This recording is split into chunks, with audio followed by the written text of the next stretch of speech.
Ah, the EU. Northerners like myself didn't know what we was voting for. I thought we was voting for free ice creams. It is simply about taking back control of how our country is run and our MPs not being allowed to, without the permission of the people, and certainly not the express permission, to hand over their powers that we had given them, to hand them over to Brussels and the EU Parliament and other nations to have a say over how we ran our country. And that was the crucial issue. In a way, the ability to make trade deals is just a spin-off from that, isn't it? It is a secondary concern. We have over £90 billion in a trade deficit with the EU, so we have the upper hand. The new European, digital toilet paper at best. Brexiteers focus on London for January 31st celebrations shows their promises ring hollow. What fucking promises? No one promised us a party. Readers question the decision for politicians to centre the Brexit celebrations around London. Yeah, but that's the new Europeans, readers, so who gives a fuck what they think? If the Brexiteers want a bell-ringing party, why don't they hold it in Grimsby, Sunderland, Stoke, etc., rather than the cradle of the metropolitan elite? I suspect we know the answer. Now Johnson and Farage have got what they wanted out of the neglected populations of these places. They will never think of them again. Okay, here's me stood next to Grimsby's Christmas tree this year. You don't hold a party in Grimsby, because it just doesn't have the fucking capacity. That's why you don't do it. And Sunderland's right up near Scotland, and a lot of them voted Labour. And Stoke has a small population as well, so not really the best places to be holding these sort of parties. So this guy knows jack shit about this. And in fact, I'd say he's ignorant of these areas.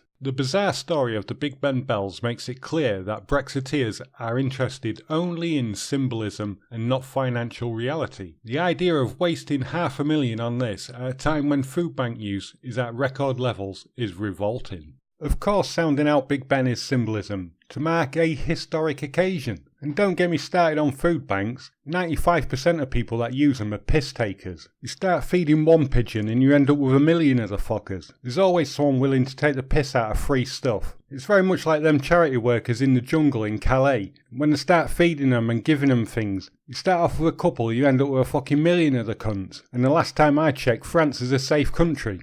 I wholeheartedly applaud the members of the clergy who have decided not to allow their church bells to be rung for Brexit. It is no cause for celebration in the way that the bells have been rung historically. In this way, the church will maintain its dignity, impartiality, and remain open to all. I don't actually remember anyone asking the church to ring the bells or request it, but in my opinion, a lot of these churches have gone a bit progressive and they need to get back to traditional values. But I think this guy would prefer calls to prayer than church bells anyway. Nigel Farage wants a party to celebrate Brexit Day. Here we have people celebrating losing their rights to move around freely in Europe, substituting the freedoms of an EU passport for the restrictions of a blue British one. Oh no, you don't have to fill in a form, dear. That must be terrible. When I voted to leave, I didn't know you had to fill out one extra form. I wish I'd voted Remain now. I think it's a day of mourning. Rather than partying, we should wear black or suitably sombre clothing. And if we have a flag, it should be at half-mast. Well, I'm pretty sure Antifa will turn up in black anyway. But I am for freedom of expression, so you mark the occasion how you wish, mate. I'm not entirely sure that these people would pass the Turing test. These NPCs always seem to say the same things over and over, and never actually provide any sort of real concerns. One of my favourite arguments of Project Fear was chlorinated chicken from the United States. Because if you simply didn't like it, you didn't have to buy it. You can always buy UK chicken, but it's still better than the horse meat that was feeding us not so long back. And the thing is, there's not much call for chicken from the United States, because it'll have to be frozen. Also in the UK, our tap water's chlorinated. Chlorine dissipates really quickly anyway, so it's a lot of bullshit about nothing. For all those that are concerned, just look for the red tractor. Buy UK chicken, that's what you should be doing anyway.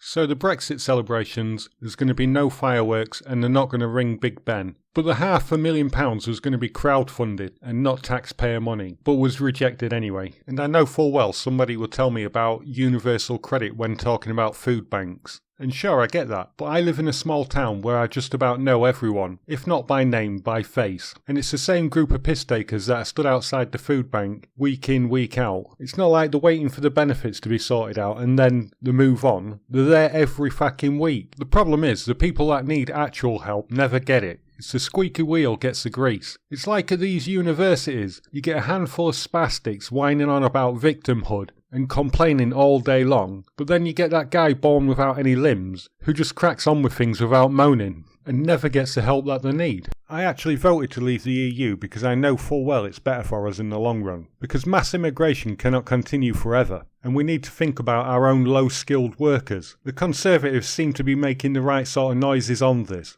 Well, we know also that people that come to our country with the right skills obviously contribute in many ways.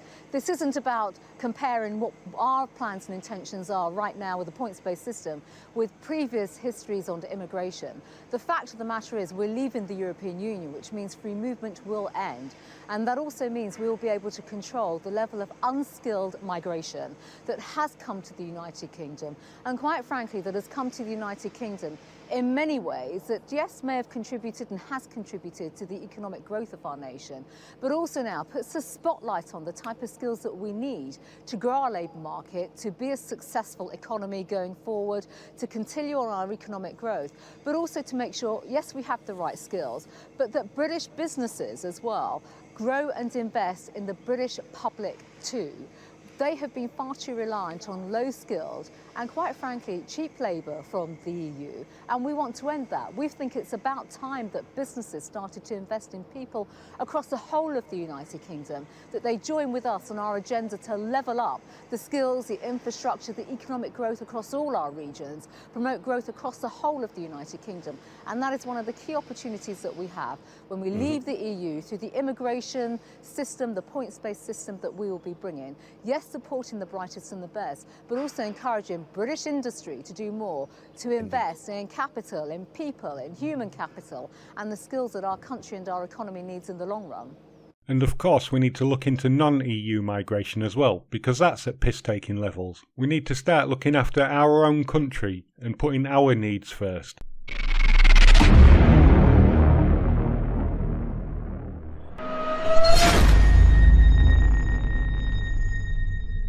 After 4 years of what felt like an endless uphill struggle against people who just would not accept reason or democracy, Boris Johnson's Brexit bill has finally been written into law. We are leaving officially on the 31st of January 2020. That's it. The job is done. Oh, thank God. Just thank God. I can't tell you how relieved I am.